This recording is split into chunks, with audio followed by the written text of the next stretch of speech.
Dakota Territory, 1880. While every settler rushed to throw up the quickest cabin before winter, one Norwegian mason was still hauling river stones in late September. His neighbors called it wasteful. They called him a fool. Lars Peterson built a massive stone column around his simple metal stovepipe, 12 inches thick, rising 7 feet from floor to ceiling, weighing over 2,000 pounds. He spent 6 weeks on what others dismissed as a second chimney, when a bare pipe worked fine for heating. Then October 15th arrived. The blizzard hit without warning. 3 feet of snow in 18 hours. Temperatures plunged to 25 below zero. What followed became known as the hard winter, 7 months that would test every heating system on the northern plains. Standard cabins with thin iron stoves went dead cold within an hour after the fire burned out. Families woke to ice forming on inside walls, water frozen solid in their basins. But that fool's stone column? 6 hours after his fire died to gray ash, the room stayed 50 degrees warmer than outside. Neighbors who had mocked his wasteful extra chimney quietly began sheltering their children beside those warm stones on the coldest nights. What did this Norwegian immigrant understand about thermal mass and heat storage that seasoned frontiersmen had missed completely? If you value stories of practical wisdom that stood the test of time, make sure to subscribe. We've got more documented accounts worth remembering. Comment your city and state. We love reading where these documentaries reach. The first hint came in late August 1880, when Lars Pedersen noticed the muskrat lodges along Willow Creek had grown unusually thick walls of mud and cattail stems. Old-timers claimed such signs meant a hard winter, though most settlers dismissed prairie folklore as superstition. Lars had grown up in coastal Norway, where his grandfather read ice patterns and wind shifts like scripture, and where a misjudged winter could mean death in a stone cottage with walls 3 feet thick. Here on Dakota Territory, men built for speed and economy, not for survival. The cluster of homesteads stretched along the creek bottom within 2 miles of each other, rough claim shanties of 12 by 16 feet or 14 by 18 feet, single wall plank construction with tar paper battens. Most families had invested in the standard heating arrangement, a light sheet iron stove from Montgomery Ward, weighing perhaps 60 pounds, connected to a simple 6-inch stovepipe that ran straight up through a small masonry or board-sheathed chimney. The accepted wisdom was to let that metal pipe radiate heat directly into the room while the fire burned. No sense hiding good heat behind stone, the neighbors reasoned. Lars had seen different methods during his apprentice years as a stonemason in Bergen. Norwegian households relied on kakkelun, ceramic tile stoves with massive brick cores that absorbed heat from short, hot fires and radiated warmth for 10 to 12 hours after the flames died. He had also worked one summer on a Russian Mennonite farm across the Manitoba border, where a central brick heater in the house barn, fired morning and evening, kept both family quarters and livestock comfortable through prairie winters that regularly reached 30 below zero. When Lars began digging his footing in early September, neighbors riding past during haying season stopped to watch with growing bewilderment. The excavation measured 3 feet by 3 feet and extended 18 inches deep into the packed clay soil, engineered to support roughly 1,500 to 2,000 pounds of stone. He filled the hole with rounded river stones the size of melons, bedded in clay mortar mixed with sand from the creek bank. The foundation alone represented 3 days of hard labor and enough stone to build a small root cellar. The masonry column that rose from this footing defied every convention of frontier heating. Lars positioned it just off-center in his 14 by 18-foot cabin, creating a freestanding stone shell around his standard 6-inch stovepipe.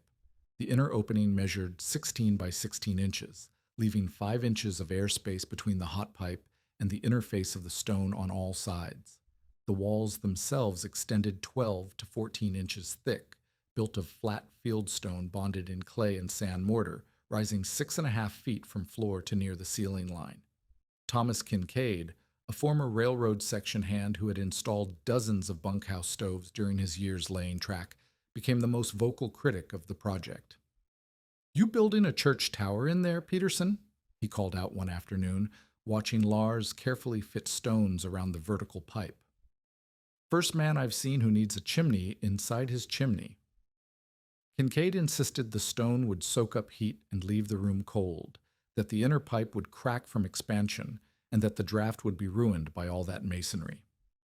His experience with railroad heating came entirely from thin iron stoves and straight pipes, systems designed for quick heat and constant feeding rather than thermal storage. Other neighbors shared Kincaid's skepticism, though with less technical authority. "All that rock just to hide a perfectly good hot pipe," muttered one farmer whose own cabin boasted the latest innovation, a nickel-plated stove with mica windows that showed the fire burning inside. The local going rate for skilled stonework ran $1.25 to $1.50 per day, while a factory stovepipe cost just a few dollars delivered by rail. To most settlers, Lars was burning money and time on unnecessary complications. The construction required 8 full days of stone and mortar work beyond the initial footing.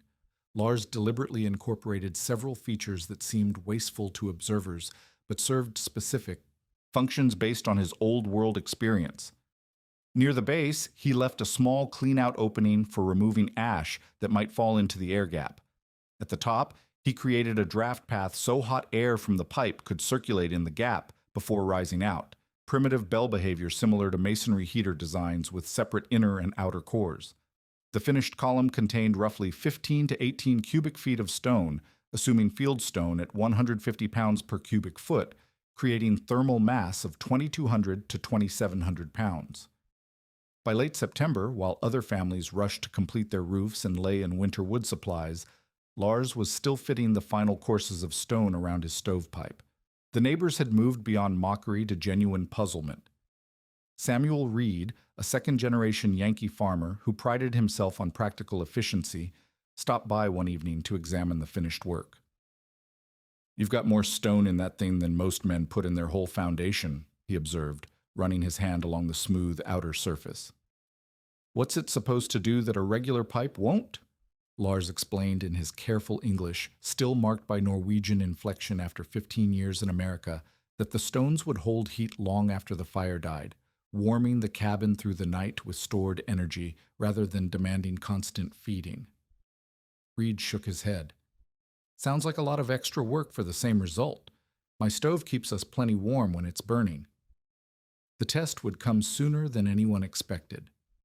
In early October, an elderly Dakota man visited the settlement through an interpreter, warning of cycles he had observed over decades of plains winters. He spoke of many moons of snow and winters that lasted longer than white men expected, referencing traditional knowledge of weather patterns that modern meteorology would later validate through tree ring data and historical climate records. Most settlers politely dismissed such warnings as inevitable old-timer pessimism, but Lars quietly increased his wood cutting and finished banking earth around his cabin foundation. The social pressure against his unconventional approach remained constant through autumn. At the monthly gathering where neighbors shared news and traded labor, conversation inevitably turned to Lars's stone column. "Waste of good working time," declared one farmer who had completed his cabin in just 2 weeks using standard methods. "When winter hits, we'll all be equally warm or equally cold, and I'll have spent my September cutting firewood instead of playing with rocks." But Lars had counted his cords carefully. The thermal mass principles he remembered from Norwegian tile stoves suggested he would need perhaps 30% less wood than his neighbors, burning shorter, hotter fires twice daily instead of constant low flames. If the winter proved severe, and the thick-walled muskrat lodges along Willow Creek suggested it would, that difference in fuel efficiency might matter more than anyone imagined. The stones stood ready, silent and massive, holding their secret until the true test arrived. The blizzard struck on October 15, 1880, 3 weeks earlier than most Dakota Territory settlers expected serious snow. Lars Pedersen woke to the sound of wind driving ice crystals against his cabin walls with the persistence of thrown gravel. By noon, drifts had climbed past the lower windowsills, and the temperature had plunged from a mild morning near 40 degrees to something approaching 0. Neighbors who had planned to spend October finishing their roofs and completing their wood piles found themselves trapped with half-prepared homesteads and fuel supplies calculated for a normal winter beginning in November. The storm deposited nearly 3 feet of snow in 18 hours, followed by a partial thaw that turned the surface to ice, then another system that added 18 more inches of powder. This erratic freeze-thaw-freeze pattern would characterize the entire winter ahead, creating conditions that challenged every heating system in the territory. Standard frontier cabins designed for economy and speed of construction revealed their limitations immediately. Thomas Kincaid's cabin, typical of the settlement's housing, measured 14 by 16 feet with single wall plank construction and tar paper battens. His sheet iron stove, purchased from a traveling merchant for $8, weighed 63 pounds and connected to a straight 6-inch pipe that exited through a simple brick chimney. The system worked exactly as railroad bunkhouses had taught him. Build a hot fire, let the metal pipe radiate heat while burning, and feed more wood when the temperature dropped. During the October storm, Kincaid maintained his usual routine of evening fires from 7 until 10 o'clock. With the stove burning hard and the damper open for maximum draft, temperatures near the firebox reached 75 to 80 degrees, while the far corner of the cabin hovered around 55 degrees. The thin iron pipe glowed cherry red, radiating heat that could be felt 6 feet away. But within 30 to 45 minutes after the last load of wood burned down to coals, the pipe temperature dropped sharply and the room began its inexorable slide toward outdoor conditions. By midnight, with the fire reduced to gray ash, Kincaid's cabin had cooled to the low 40s. By 3 in the morning, ice formed on water left in a basin near the outer wall, and his breath fogged visibly in the darkness. Every family member had learned to wake at least twice during the night to stoke more wood, accepting this broken sleep as normal frontier life. The pattern would repeat every night until spring, brief periods of intense heat followed by steady, uncomfortable cooling that drove families from their beds to tend the fire. Lars's approach differed fundamentally in both timing and technique. Each evening around 7 o'clock, he built his fire hot and maintained it with the stove damper set for brisk draft, burning seasoned oak and ash split to uniform size for consistent heat output. Unlike his neighbors who fed small amounts of wood continuously, Lars loaded his firebox completely and burned the contents at maximum intensity for 2 to 3 hours straight. The physical behavior of his stone-surrounded system became apparent during these concentrated burns. At 8 o'clock, with the fire roaring, the 6-inch metal pipe reached temperatures too hot to touch, while the inner face of the stone column warmed noticeably and the outer surface remained only lukewarm. By 10 o'clock, as the fire burned down to coals, the pipe began cooling, but the stones throughout the column had reached uniform warmth, like a Norwegian kakkelovn reaching full thermal saturation after its evening firing.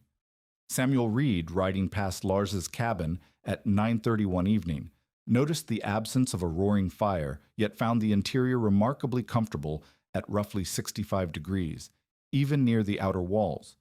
He attributed this to mild weather and gave it little thought, but the pattern would prove consistent regardless of outside conditions. The massive stone column was beginning to demonstrate the thermal storage principles Lars had learned in the old country. November brought repeated storms that isolated the settlement for days at a time. Rail service to nearby towns became erratic as snow accumulated in the cuts, and by December the Chicago and Northwestern had suspended operations entirely to communities beyond the main lines. Families who had planned on supplementing their wood supplies with delivered coal found themselves wholly dependent on whatever fuel they had cut and stacked during the brief autumn season. The cumulative effect on wood consumption became measurable by Christmas. Standard cabins were burning 3 to 4 cords by New Year's Day, where normal winters required only 2 to 2.5 cords by that date. Families found themselves rationing fuel, burning twisted hay, and broken furniture to stretch their diminishing wood piles. The economic reality was stark. Inefficient heating systems were consuming winter supplies at unsustainable rates. Lars's fuel usage told a different story. His twice daily burns, concentrated and complete, had consumed roughly 2.5 cords by year's end. More significantly, his cabin maintained livable temperatures throughout the night without additional feeding. After a 3-hour evening burn ending at 10 o'clock, The stone column continued radiating stored heat for 8 to 10 hours. At 6:30 the next morning, just before rekindling the fire, room temperature typically measured in the mid-40s, cool but well above freezing, while outdoor temperatures had dropped to 15 or 20 below zero. The physics underlying this performance were invisible, but measurable. The metal pipe, like a thin skillet, heated quickly and cooled quickly, losing most of its thermal energy within an hour of the fire dying. The stone shell, containing over a ton of fieldstone, behaved like a Dutch oven buried in coals, slow to heat, but equally slow to release its stored energy. The air gap between pipe and masonry acted as a convection chamber, carrying hot air up the column where the stones absorbed and retained the heat long after the metal had cooled. Ellen Kincaid, Thomas's wife, experienced this difference firsthand during a particularly bitter cold snap in late December. After spending one night in their own cabin, where temperatures fell near freezing before dawn despite repeated stoking, she accepted Lars's invitation to sleep near his stone column. She woke 8 hours later to unfrozen water in her cup and joints that moved without the stiffness she had come to expect from winter mornings. The contrast was undeniable and measurable, though she lacked the vocabulary to explain thermal mass storage to her skeptical husband. By January, as the true severity of the winter became apparent, the social dynamic around Lars's heating system began shifting from mockery toward grudging interest. Neighbors who had dismissed his stone column as wasteful foreign nonsense now asked specific questions about construction techniques, wondering quietly whether their own thin-walled shanties were adequate for what lay ahead. The hard winter had begun in earnest, and the test of two fundamentally different approaches to frontier heating was about to intensify beyond anything the Dakota Territory had experienced in living memory. January 1881 brought conditions that transformed inconvenience into mortal threat. Repeated blizzards had created cumulative snow depths of 10 to 11 feet across much of Dakota Territory, with drifts that buried entire cabins to their roof lines. Nighttime temperatures dropped regularly below 20 degrees below zero, occasionally approaching 30 below, with winds that turned exposed skin numb in minutes. Many homesteads now accessed their barns through tunnels dug beneath the snow, while broken stovepipes and buried chimneys left families scrambling to maintain any heat source at all. The failure of standard heating systems became undeniable as January deepened. Thomas Kincaid's cabin, representative of conventional frontier construction, demonstrated the brutal mathematics of thin-walled survival. His tar-papered shanty, measuring 12 by 16 feet, relied on a 60-pound iron stove connected to a 6-inch pipe and small brick chimney. Each evening, fire burned from 7 until 10 o'clock, brought interior temperatures near the stove to a comfortable 75 degrees while the far corners remained in the 50s. But the thermal collapse after each fire revealed the system's fundamental inadequacy. At midnight, 3 hours after adding the last wood, temperatures throughout Kincaid's cabin had dropped into the high 30s. By 3 in the morning, with the fire long dead, the interior sank into the low 30s, barely above freezing despite burning a quarter cord of seasoned oak each week. Water in basins froze solid 6 feet from the stove. Breath fogged visibly in the darkness. Ice formed on the interior walls wherever moisture from cooking and breathing met the frigid surface. The Kincaid family had developed a survival routine that destroyed any possibility of restful sleep. Ellen woke first, usually around 2 o'clock, when the cold penetrated her quilts enough to rouse her. She would stumble to the stove in darkness, rake the coals, and feed split wood until flames caught and the pipe began radiating heat again. Thomas took the 4 o'clock shift, repeating the process when temperatures again approached dangerous levels. Their 3 children, aged 6 to 14, learned to sleep fully clothed and wake without complaint when called to help with firing. This pattern of interrupted sleep and constant fuel consumption was replicated throughout the settlement. Families reported burning half a cord per week or more during the deepest cold, double what a typical winter required, and 4 times their planned consumption rate. The economic implications were stark. Woodpiles calculated to last until April would be exhausted by February, leaving families to burn furniture, fence rails, and twisted hay bundles to maintain minimal warmth. Lars Pedersen's cabin operated on entirely different principles, though the contrast remained invisible to casual observation. His evening routine began at 6:30 with a methodical loading of his firebox using split oak and ash, sized to burn completely in 2.5 hours. Rather than the continuous feeding his neighbors employed, Lars built one concentrated fire that burned at maximum intensity until reduced to coals, then closed the damper and added no more fuel until morning. The thermal behavior of his stone-surrounded system revealed itself through careful measurement rather than dramatic display. At bedtime, around 9:30, temperatures near the stove reached 68 to 70 degrees, while the far wall maintained a steady 60 degrees, less variation than standard cabins showed during their burning cycles. But the crucial difference emerged during the overnight hours when other systems failed completely. At 3:30 in the morning, 6 hours after his fire had died to gray ash, Lars's cabin remained habitable. The stone column, containing over 2,200 pounds of fieldstone, had absorbed heat during the evening burn and continued radiating it steadily through the night. A simple spirit thermometer near his bed typically read 50 to 55 degrees, while outside temperatures reached 25 below zero, a differential of 70 to 80 degrees maintained entirely by stored thermal energy. More remarkably, at 6:30 the next morning, just before rekindling, the cabin temperature rarely dropped below 45 degrees. The massive stone shell had cooled from perhaps 140 degrees to 90 degrees over 8 hours, releasing stored heat at a rate that exactly balanced the cabin's heat loss to the frigid exterior. This performance mimicked documented Norwegian kakkelund behavior, where one evening firing provided warmth until the following evening without additional fuel. The mechanism underlying this thermal storage was invisible but measurable. The thin metal pipe, reaching temperatures above 400 degrees during active burning, cooled to near room temperature within an hour once the fire died.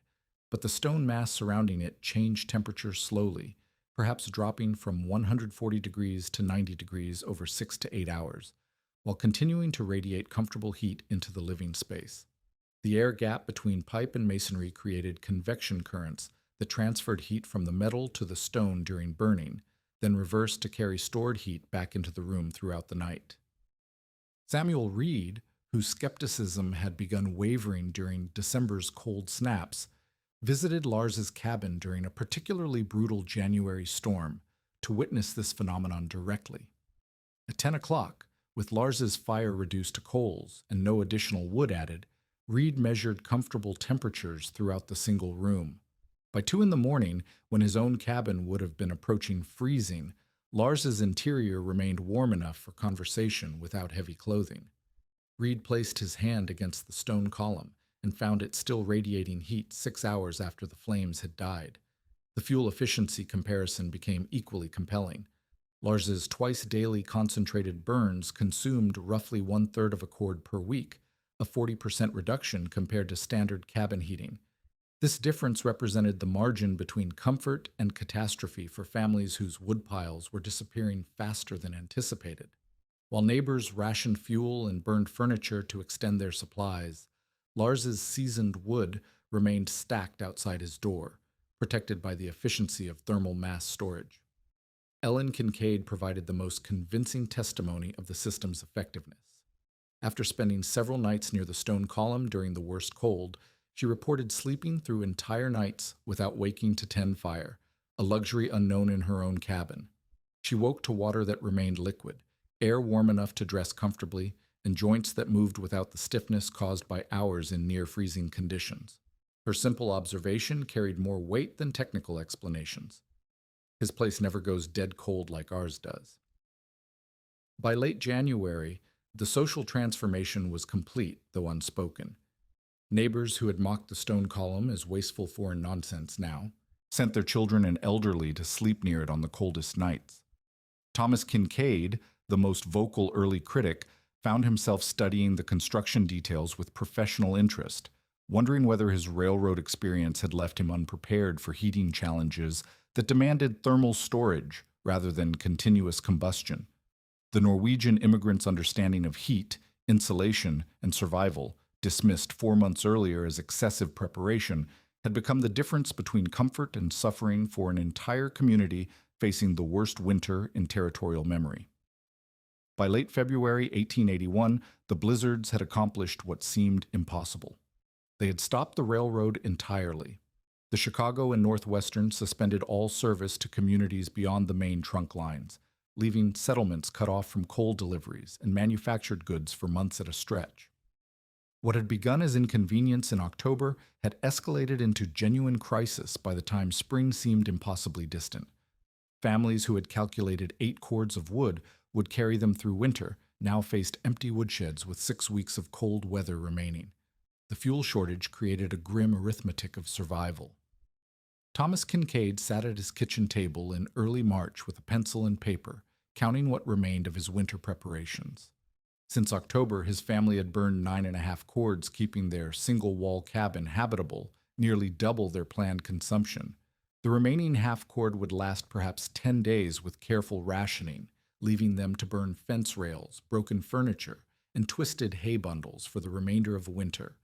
His neighbors faced similar calculations, with several families already sacrificing chairs and bed frames to their hungry stoves.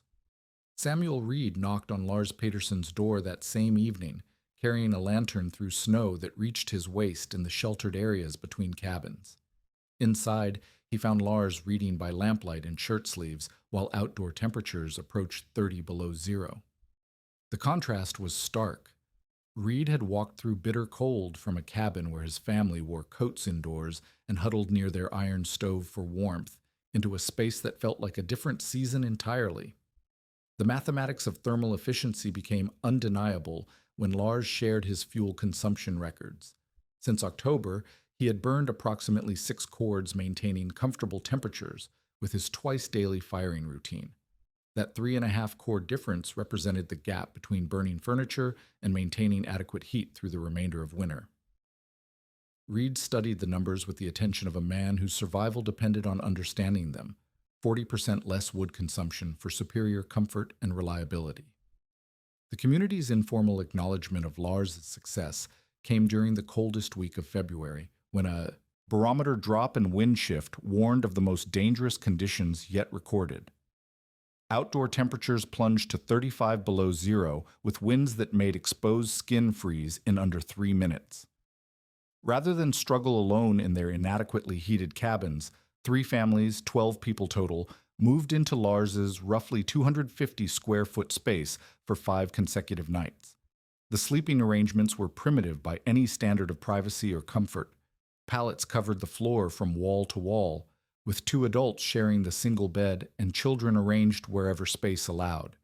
But the stone column's thermal performance proved adequate for the increased occupancy. With only Lars's standard evening burn of split oak, perhaps 40 to 50 pounds of wood total, interior temperatures remained between 48 and 60 degrees throughout each night while the wind howled and outdoor conditions threatened to freeze exposed water in minutes. During these emergency nights, Lars became an inadvertent teacher to men who had dismissed his methods 4 months earlier.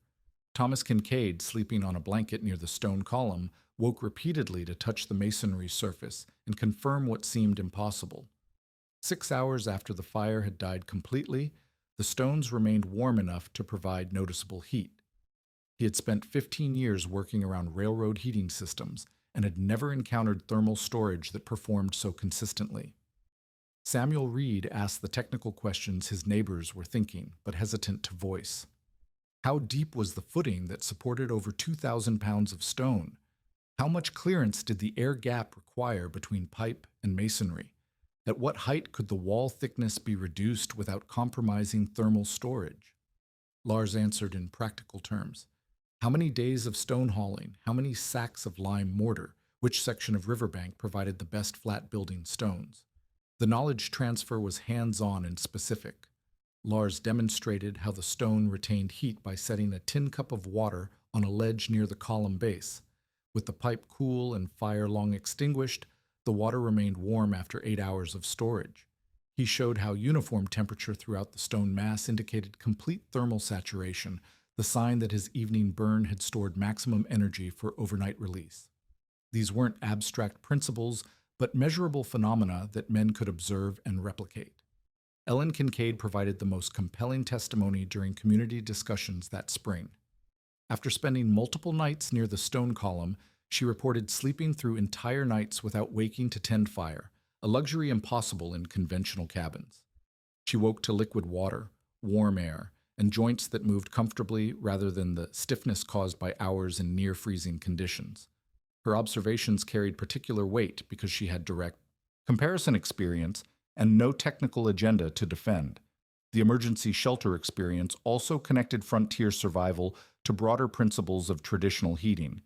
Lars explained that Norwegian kakkelugen and Russian peasant stoves operated on identical thermal mass concepts: concentrate combustion in a short, hot burn, then rely on stored heat rather than continuous feeding.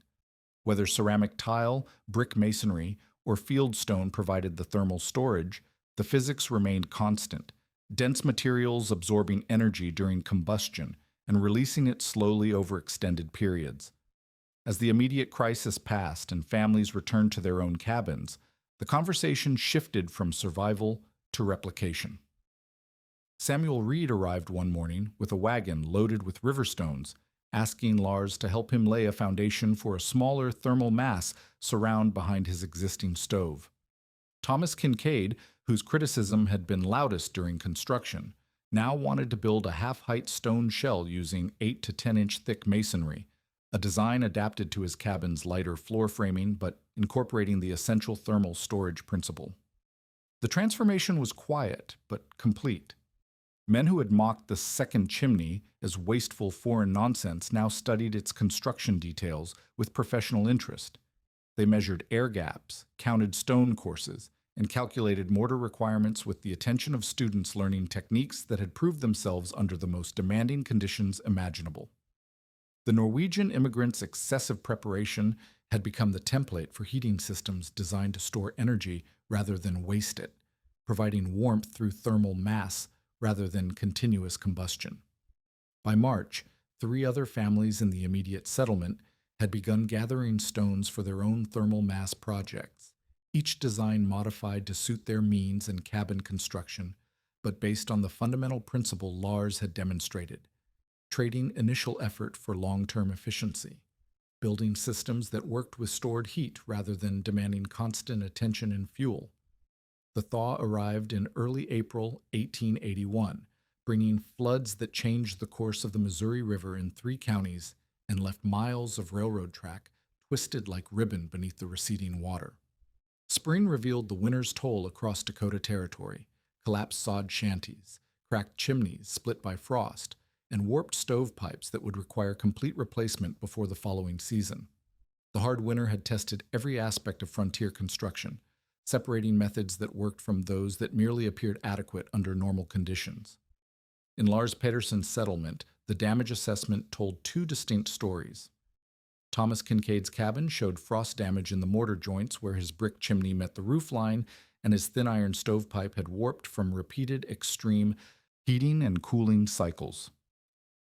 Samuel Reed discovered that his cabin's floor joists had sagged under the weight of extra firewood stored inside during the worst cold, while his sheet iron stove showed stress cracks around the firebox door. Several families faced the prospect of complete rebuilds, having burned structural elements like interior partitions and porch railings to extend their fuel supplies through March. Lars's stone column showed no visible damage despite supporting over 2,200 pounds through months of thermal cycling between 30 below zero and comfortable interior temperatures. The fieldstone masonry had absorbed and released heat thousands of times without cracking, while the clay and sand mortar remained solid throughout. More significantly, his woodlot still contained seasoned timber on the stack, nearly 2 cords of oak and ash that represented the difference between his thermal storage efficiency and his neighbor's continuous combustion systems. The Vindication was quiet and practical rather than dramatic. Samuel Reed appeared at Lars's door in late April with a wagon loaded with river stones and a request that carried more weight than any public acknowledgement: "Show me how to lay that footing so it won't settle under the weight." The former skeptic had spent the winter calculating fuel consumption and had concluded that his family's survival margin was too narrow for another season of inefficient heating.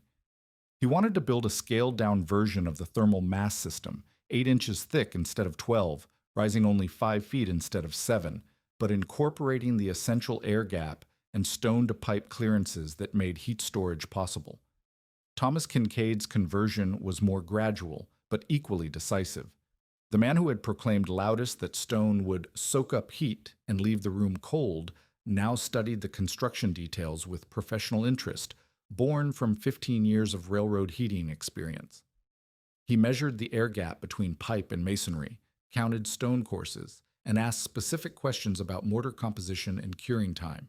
His planned modification would surround only the lower 4 feet of his stovepipe with 6-inch thick stone walls, a compromise between his cabin's light floor framing and the thermal storage principle he had witnessed work through the coldest nights in territorial memory. By autumn 1881, 3 other households in the immediate area had completed some form of masonry thermal mass around their heating systems. Ellen Morrison, a widow whose thin-walled cabin had nearly cost her life during February's worst cold, built a half-height stone surround using techniques learned during her emergency nights in Lars's cabin. James Patterson, a newcomer who arrived after the hard winter but heard detailed accounts of fuel consumption comparisons, incorporated a full-height stone shell into his cabin construction from the beginning, viewing it as essential infrastructure rather than experimental modification. The technique's spread followed practical networks rather than formal instruction. Russian Mennonite farmers across the Manitoba border, who had maintained central brick heaters in their house barns for generations, recognized the kinship between Lars's fieldstone column and their own thermal mass traditions. Scandinavian immigrants throughout Minnesota and the Dakotas began incorporating stone or brick surrounds around metal stoves in larger homes, connecting their Old World knowledge of kakaloon and tile stoves to frontier materials and construction methods. The underlying physics remained constant regardless of specific materials or construction details. Whether ceramic tile, brick masonry, or field stone provided the thermal storage, dense materials absorbed energy during short, hot burns and released it slowly over 8 to 12-hour periods. The air gap between heat source and thermal mass created convection currents that transferred energy efficiently during combustion, while the mass itself moderated temperature swings and reduced fuel consumption by 10 to 20% compared to direct pipe radiation. Institutional recognition came decades later as frontier experiences were documented and analyzed.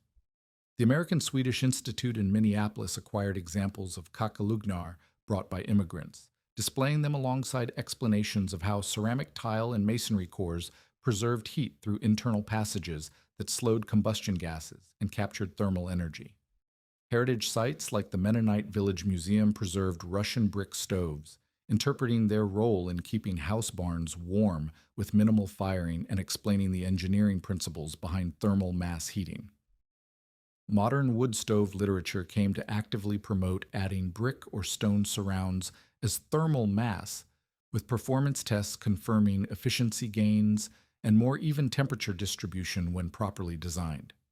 The wasteful second chimney that neighbors had mocked in 1880 became a recognized technique supported by physics and documented performance data, recommended by heating professionals and building engineers who understood heat transfer and thermal storage principles. The final measure of vindication was generational rather than immediate.